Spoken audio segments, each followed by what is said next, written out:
This week's parsha, we learn about the state of grief that Avraham experienced when he learned that his beloved wife, Sarah, after many years, had unexpectedly passed away. Yes, she was elderly, but her death nonetheless came as a shock to Avraham.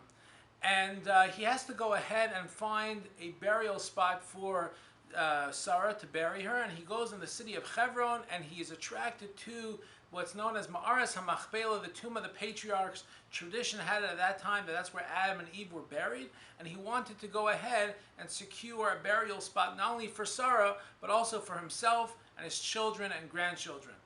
And the locals were giving him much difficulty and resistance when he wanted to go ahead and purchase this.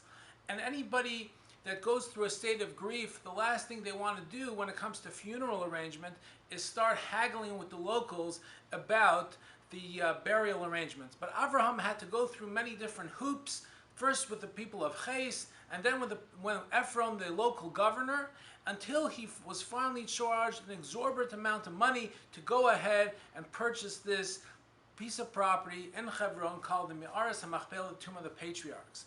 Ironically, somewhat 4,000 years later today, Abraham's deed is still being challenged by the fact that many people dispute whether or not he really purchased the Ma'aras HaMachpelah, the tomb of the patriarchs. But that aside, what I would like to focus on was all the difficulties and challenges that Avram had to go ahead and experience in his lifetime.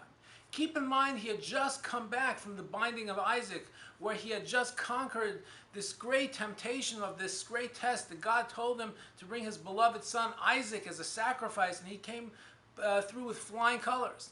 And then he walks in the door and he says, "Honey, I'm home," and he wants to share the good news with his wife, and he finds out that she's dead. And then he wants to go ahead and arrange funeral arrangements, and he realizes that there are roadblocks being thrown in front of him.